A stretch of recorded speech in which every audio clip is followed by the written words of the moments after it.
اگلا وزیر اعظم کون ہوگا۔ حالات سمت جا رہے ہیں۔ اس سے اندازہ یہی ہوتا ہے کہ مستقبل قریب میں ہونے والے عام انتخابات میں دو بڑے سیاستدان وزارت عظمیٰ کی دوڑ میں شامل ہونے سے قانونی سکم لگا کر روک دیے جائیں گے، جن میں ایک عمران خان جبکہ دوسرا نواز شریف ہیں۔ تاحال دونوں رہنماؤں کے پاس الیکشن میں حصہ لینے کی آزادی موجود نہیں ہے، لہٰذا اگر اگلے عام انتخابات سے قبل یہ حتمی فیصلہ ہو گیا کہ میاں نواز شریف اور عمران خان الیکشن میں حصہ نہیں لے سکیں گے تو ملک کی دونوں بڑی سیاسی جماعتوں کو متبادل قیادت سامنے لا کر الیکشن مہم چلانی ہوگی۔ لہٰذا تحریک انصاف کے پاس تو کوئی ایسا بڑے قد کا لیڈر نظر نہیں آتا جس کو سامنے لا کر تحریک انصاف الیکشن لڑے، کامیابی بھی حاصل کرے اور نئے لیڈر کو وزارت عظمیٰ کا عہدہ دلا سکے، جبکہ مسلم لیگ نون کے پاس مریم نواز شریف کی شکل میں ایک لیڈر موجود ہیں جنہیں میاں نواز شریف کی حمایت حاصل ہوگی، اور اگر میاں نواز شریف کو الیکشن میں حصہ لینے کا موقع نہ مل سکا تو وہ انتخابی مہم میں مریم نواز شریف کو اگلا وزیر اعظم بنانے کی بھرپور کوشش کریں گے،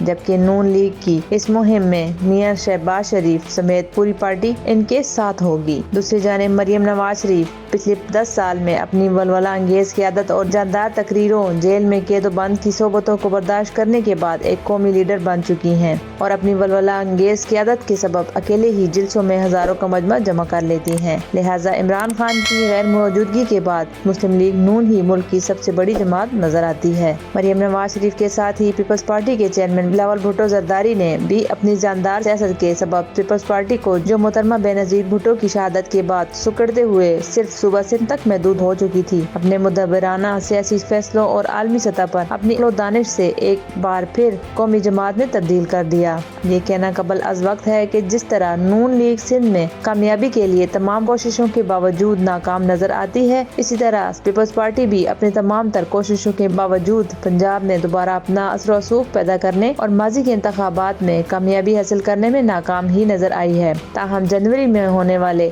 عام انتخابات میں چلنے والی الیکشن مہم میں یہ بات ثابت کرے گی کہ بلاول بھٹو زرداری کی قیادت میں پیپلز پارٹی کو پنجاب میں کتنی پذیرائی حاصل ہوتی ہے اور مریم نواز شریف کی قیادت میں چلنے والی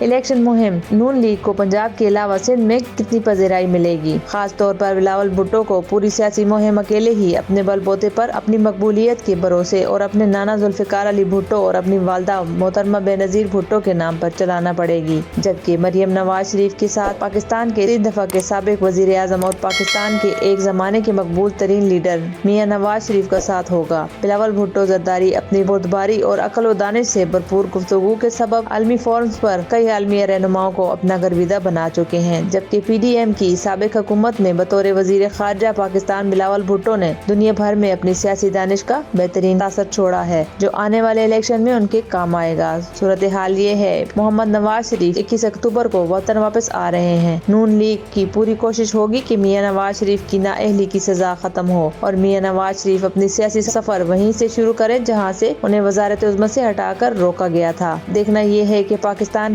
آنے کے بعد انتخابات سے قبل جو مختصر وقت بچا ہے، میاں نواز شریف اس وقت میں ان قانونی رکاوٹوں کو کیسے دور کرتے ہیں، کیونکہ نون لیگ کا اصرار ہے کہ میاں نواز شریف الیکشن لڑنے کی اہل ہیں، جبکہ اپوزیشن جماعتوں اور قانونی ماہرین کے مطابق میاں نواز شریف کو عدالت سے فیصلہ لینا ہوگا۔ دیکھتے ہیں کہ اگلے عام انتخابات میں کون سی سیاسی جماعت کے کون سے لیڈر وزارت عظمیٰ کے حصول کے لیے میدان میں اترتے ہیں اور کون سی جماعت کا کون سا لیڈر پاکستان کو معاشی دلدل سے نکالنے کے لیے وزارت عظمیٰ کی کرسی پر بیٹھے گا۔ اب 21 اکتوبر کو میاں صاحب واپس آ رہے ہیں، جہاں عوام مینار پاکستان کے جلسے میں ان کا استقبال کریں گی۔ میں مایوس لوگوں میں بھی ایک نیا ولولہ اور جوش و خروش دیکھ رہا ہوں۔ انہیں یقین ہے کہ یہ ویژنری شخص ایک بار پھر انہیں راستوں پر گامزن ہوگا جو راستے ملک کو ترقی کی جانب لے جا رہے تھے اور جو عوام کی امنگوں اور خواہشات کے ترجمان تھے کہ بظاہر اس جماعت کے ہمنوا بہت کم ہیں۔ یہ بات درست نہیں ہے۔ میں مسلم لیگی کارکنوں کو گنگا پہلوان سمجھتا ہوں جو وقت آنے پر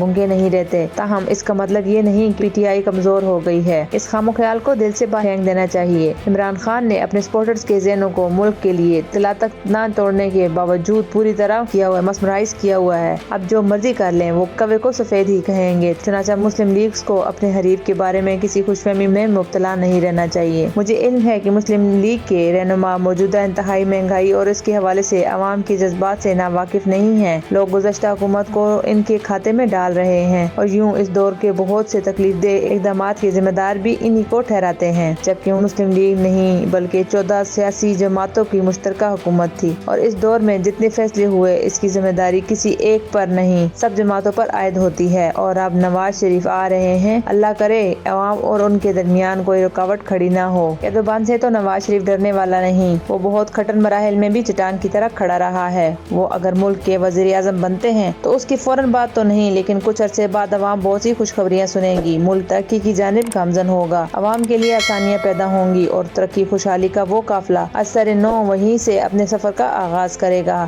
جہاں زبردستی اس کا اختتام کیا گیا تھا۔